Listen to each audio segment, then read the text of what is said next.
नमः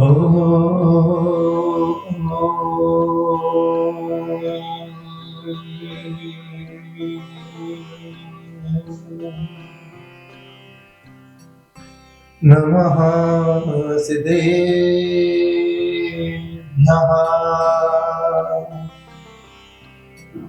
अनंत अनंत सिद्ध परमेष्ठी को नमोस्तु करते हुए सभी तीर्थंकर अरिहंतों को नमोस्तु करते हुए आचार्य शांति सागर जी, आचार्य पुष्पदत्त सागर जी सहित समस्त आचार्य उपाध्याय और सर्व साधु को नमोस्तु करते हुए आज हम आपके बीच में हैं। प्यारी प्यारी भव्यात्माओं, भारत देश किसी भौतिक वस्तुओं के नाम से नहीं, किसी व्यापार के माध्यम से नहीं, भारत देश पर्व और त्योहार के माध्यम से जाना जाता है। यहाँ पर्व भी है और त्योहार भी है। एक श्रावक ने प्रश्न पूछा, पर्व और त्योहार में क्या अंतर है? मैंने कहा, जितना जमीन और आसमान में अंतर है उतना ही पर्व और त्योहार में अंतर है। पर्व धर्म की ओर लेकर के जाता है और त्योहार संसार की ओर लेकर के जाता है। पर्व में त्याग होता है, त्योहार में संग्रह हुआ करता है। पर्व सबसे अलग करता है और त्योहार सबको छोड़ने का काम करता है। इस देश में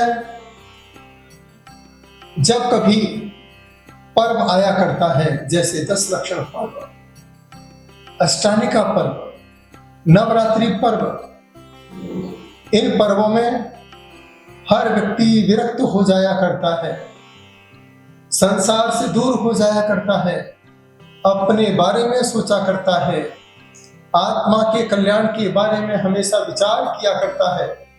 बस यही विचार करता है, हे प्रभु, आज पर्व है, मेरे जीवन में अब स्वाध्याय का, अध्यात्म का सर्ग प्रारंभ होना चाहिए। ऐसी भावना के साथ यह पर्व मनाया जाता है।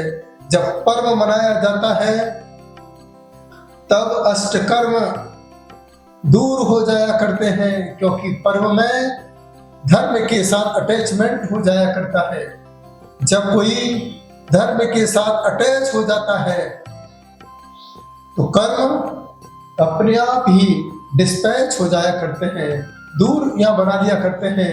जहां जहां पर उनको जाना है वहां वहां पर जाकर के अपने आप को विराम दे दिया करते हैं।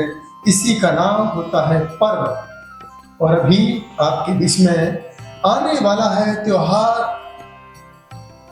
एक ऐसा त्योहार जिसे हर धर्म के लोग मनाया करते हैं, चाहे हिंदू हो, चाहे मुस्लिम हो, चाहे सिख हो, चाहे ईसाई हो, चाहे जैन हो, हर धर्म के लोग इस त्योहार को मनाया करते हैं।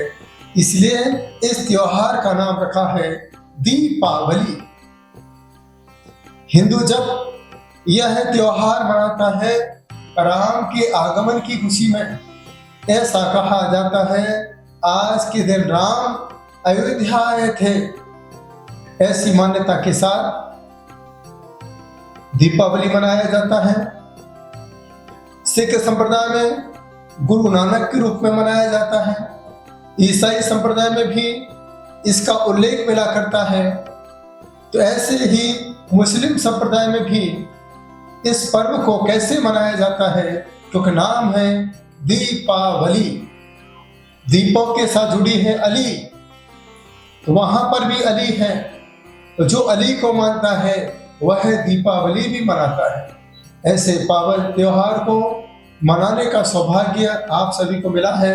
और जैन धर्म में यह त्योहार भगवान महावीर स्वामी के निर्वाण कल्याण के रूप में मनाया जाता है।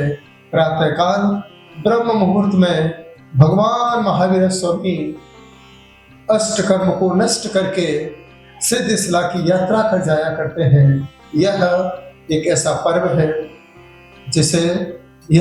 पर्व है जिसे त्योहार में भी मनाया जाता है और जिसे भगवान महावीर स्वामी के निर्वाण के रूप में पर्व का रूप दिया जाता है। ऐसा ही त्योहार आप सभी के बीच में है। इस त्योहार में ही सबसे ज्यादा संग्रह हुआ करता है। इस त्योहार में ही घर का रंग रोगन हुआ करता है।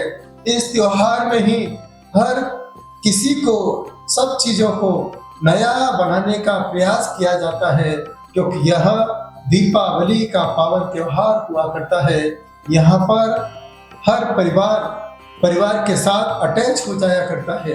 हर परिवार के साथ पारिवारिक संबंध हो जाया करते हैं। यह एक ऐसा त्योहार हुआ करता है, यहाँ पर एक परिवार मिठाई को बनाता है, दूसरे परिवार तक पहुंचाता है। एक रिश्तेदारों से दूसरे रिश्तेदारों तक ये मिठाई प्रदान करने का त्योहार दीपावली हुआ करता है। हर किसी का मुंह मीठा दीपावली पर हुआ करता है। लेकिन एक गलती इस त्योहार पर कभी मत करना। अगर आपने एक गलती इस त्योहार पर कर दी, ये मान के चलना यह त्योहार आपके लिए उपसर्ग हो सकता है। यह त्योहार आपके लिए परेशानी में कारण बन सकता है। यह त्योहार आपके परिवार को दूर कर सकता है, दूरियां बना सकता है। एक गलती कौन सी है जो इस त्योहार पर नहीं करना चाहिए? एक ही गलती है जो इस त्योहार पर करते हैं तो सब कुछ बेकार और बर्बाद हो जाता है। क्या है गलती? बस फुलझड़ी और पटाखे मत फोड़ना। यह अहिंसा का त्योहार है। जब राम आए थे तो सभी ने दीप लगाए थे, पटाखे किसी ने नहीं फोड़े थे। यह पटाखे आए कहां से? ये पटाखे आतंक से आए हैं। जब आतंक बढ़ता है तब जाकर के जगह जगह पर पटाखे की आवाज सुनाई दिया करती है। यह पटाखे खुशी का संदेश नहीं दिया करते हैं। यह पटाखे गम का, कष्ट का, परेशानी का, उपसर्ग का संदेश दिया करते हैं। याद रखना, जब कभी बच्चे के सामने फुलझड़ी आया करती है वह बच्चा दूर दूर भागता है। जैसे ही हम उसको पकड़ा दिया करते हैं रोता है, लेकिन जिद करके गुस्सा करके पकड़ाते हैं तो उसे थोड़ा अच्छा लगता है। कोई भी छोटा पटाखा फोड़ता है वह बच्चा दूर भागता है। लेकिन हम ऐसी गलती करके बच्चे को वहां खड़ा करके हिम्मत बढ़ाते हैं, चिंता मत कर बेटा, आज तो फुलझड़ी चला, धीरे धीरे छोटे छोटे पटाखे फोड़, और ऐसी हिम्मत देते हैं। यही बच्चा कल आतंकवादी बनके बड़े बड़े बम फोड़ करके देश को नष्ट करने का काम किया करता है। इसमें किसकी गलती है? माता, पिता और परिवार की गलती है। ऐसी गलती करोगे तो ना जाने इस धरती पर कितने लोग समय से पहले ही संसार से विदा हो जाएंगे। जितना पॉल्यूशन बढ़ता जाएगा, प्रदूषण बढ़ता जाएगा, उतने लोगों की उम्र अपने आप कम होती जाएगी। ऐसे कितने जीव होंगे जो वृक्षों पर विश्राम कर रहे होंगे। जब रात को पटाखे की आवाज आती होगी, उन्हें कहीं पर आकाश में दिखाई नहीं देता है, तो ऐसे कितने जीव छटपटा करके पटाखे की आवाज से जगह भूल जाया करते हैं, स्थान भूल जाया करते हैं और समय से पहले ही मरण को प्राप्त हो जाया करते हैं। कैसे ऐसे जीव हुआ करते हैं जिन लोगों को पटाखों से वेदना होती है और समय से पहले ही वह अपने इस देह का त्याग कर दिया करते हैं। अरे उन जीवन ने तुम्हारा क्या बिगाड़ा है? वो अपना जीवन अपने तरीके से जी रहे हैं, किसी को किसी प्रकार की वेदना नहीं दे रहे हैं। फिर हम इस ऐसे पावन त्योहार पर इन जीवों को वेदना क्यों देते हैं? इसके साथ साथ आपको भी वेदना होती है, अस्थमा की बीमारी हो जाती है, श्वास लेने की शिकायत हो जाया करती है, ऑक्सीजन लेवल कम हो जाया करता है। यह परेशानी किसने पैदा की? त्योहार ने पैदा की, ये हमने अपने गलती से पैदा की है। एक बार विचार करो, किसने गलती की है? कौन है इसका दोषी? आप हो। ये गलती आपने की है, इसका सुधार आपको ही करना है। 2024 आपके बीच में चल रहा है। 24वें तीर्थंकर की निर्वाण भूमि पावापुरी, 24वें तीर्थंकर का निर्वाण कल्याणक चढ़ाने के साथ साथ अपने मन में संकल्प को धारण कर लेना कि हम अपने जीवन में किसी जीव को कोई कष्ट नहीं देंगे, किसी जीव को कोई पटाखे फोड़ करके वेदना नहीं देंगे। ऐसे पंचेंद्रिय जीव भी होते हैं, ऐसे इंसान भी होते हैं जो बीमार अस्पताल में पड़े हुए हैं। एक पटाखे की आवाज सुनकर के वो घबरा करके अपने दम को भी तोड़ दिया करते होंगे। ऐसे ना जाने कितने जीव इस संसार से दीपावली पर विदा हो जाया करते होंगे। मेरा आज आपसे यही कहना है, मनाइए, अच्छे से मनाइए दीपावली। यह दीपावली का त्योहार है, दीप लगाने का त्योहार है, पटाखे फोड़ने का त्योहार नहीं है। किसी जीव को कष्ट पहुंचाने का त्योहार नहीं है। दूसरे धर्मों में जीवों को कष्ट पहुंचाया जाता होगा, लेकिन हिंदू और जैन धर्म में और किसी धर्म में किसी भी जीव को कष्ट पहुंचा करके कोई भी त्योहार नहीं मनाया करता है। यदि आपने किसी जीव की जगह को छीना है, एक दिन उसी जीव की वरगणाएं आपको भी जगह पर जिंदा नहीं रहने देगी, आपको भी तड़प तड़प कर मरने के लिए मजबूर कर देगी। तो ऐसा यह है, दीपावली का त्योहार आपके बीच में है, सबको अपने बीच में रखना है, छोटे छोटे बच्चों को अपने बीच में रखना है, पूरे परिवार को अपने बीच में रखना है। इसके साथ साथ एक इंद्रिय, दो इंद्रिय, तीन इंद्रिय, चार इंद्रिय, पंच इंद्रिय, मूक प्राणी को भी अपने बीच में रखना है, जिससे उन्हें जीवन दान मिलेगा। इसीलिए भगवान महावीर को लिखना पड़ा, जियो और जीने दो। हमें जीना है तो दूसरे को जीने दो, ऐसा अधिकार देना होगा, तभी हम आत्मीयता के साथ, आनंद के साथ अपना जीवन यापन कर सकते हैं। तो यह त्योहार आपके बीच में धन्य तेरस के रूप में आएगा।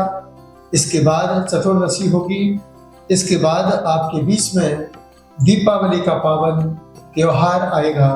इस समय आप अच्छे शुद्ध वस्त्र पहन करके शुद्ध भावों के साथ महावीर स्वामी की पूजन करें, दीप लगाएं। कम से कम आज अपने घरों में 13 दीपक जरूर लगाना। ज्यादा दीपक हो तो 64 डिब्बी की आप 64 दीप लगा सकते हैं। इससे आपके जीवन में आनंद बढ़ेगा, उत्साह बढ़ेगा। 13 दीपक क्यों? क्योंकि भगवान महावीर स्वामी ने 13 को ही जन्म लिया था और आज भगवान महावीर स्वामी निर्वाण को प्राप्त हो रहे हैं, तो वह 13 है, जिसे धन्य 13 कहा जाता है। तो ऐसा यह पावन दिन आपके बीच में है। आप सभी की दीपावली शुभ दीपावली हो, आनंदमयी हो, अहिंसामयी दीपावली हो। परिवार में छोटे छोटे बच्चों पर भी इन पटाखों का गलत असर न पड़े, यह पटाखों से जले नहीं, इन पटाखों से किसी का घर नहीं उजड़े। ऐसे संकल्प आज आपको लेना होगा। यदि संतों की बात मान करके संकल्प लेते हो तो ये मान कर चलना कि आपने साक्षात भगवान महावीर स्वामी के संदेश का पालन किया है। अहिंसा परमो धर्मा, इस संदेश को अपने जीवन में उतारा है। तो मुझे विश्वास है ऐसा आप जरूर करोगे ना? बोलो ना एक बार। आप तो करते ही हो, अपने बच्चों को भी कराना, जो तुम्हारे पहचान वाले हैं, रिश्तेदार हैं, उनको भी कराना। ना जाने हम कितना पैसा करोड़ों रुपया इन पटाखों को फोड़ने में बर्बाद कर दिया करते हैं। अरे मूक प्राणी को यदि हम चारा पहुंचा देते हैं, गौशाला में यदि हम उनका पेट भर देते हैं, तो आपके लिए कितना पुण्य प्राप्त हो सकता है। तो यह काम आज आपको करना होगा। मुझे विश्वास है कि मेरे शब्दों का आपके जीवन पर एक अच्छा प्रभाव पड़ेगा, एक अच्छा असर पड़ेगा। और आज से ही आप मुझे सुन रहे हैं, आज से ही आप महावीराष्टक स्तोत्र रोज पढ़िए। महावीराष्टक 8 दिन का स्तोत्र हुआ करता है और यह 8 दिन आपके बीच में है। बड़ी भाव तन्मयता आत्मीयता के साथ 8 दिन तक महावीराष्टक का पाठ करें और 8 दिन तक वर्धमान मंत्र का जाप करें, क्योंकि आज से आप प्रारंभ करेंगे तो 8 दिन में कम से कम आप 40 माला तो पूरी कर ही लोगे। तो वह छोटा सा मंत्र है, ओम नमो भयवदो वर्धमानस्य ऋसहस्य चक्कम जलंतम गच्छई आयसम पायलम लोयाणम भूयाणम जैव विवादेवा थम बड़ेवा रणंगड़ेवा रायंगड़ेवा मोहेणवा सब जीव सत्ताणम अपराजदो भवदु में रख रख स्वाहा। इस प्रकार से आप इस मंत्र का जाप करिए, पूरे मनोभाव के साथ करिए, आत्मीयता के साथ करिए, पूरब दिशा में मुंह करके करिए। जिनके घर में वास्तु दोष है वह धूप लगा करके, कपूर रख करके, फिटकरी रख करके घर में यदि हम वर्धमान मंत्र का जाप करते हैं तो घर का वास्तु अपने आप ठीक हो जाया करता है। दुकान पर यदि कोई नेगेटिविटी आती हो, नहीं चलती हो, कम से कम वहां पर बैठ करके 9 बार वर्धमान मंत्र का जाप करें।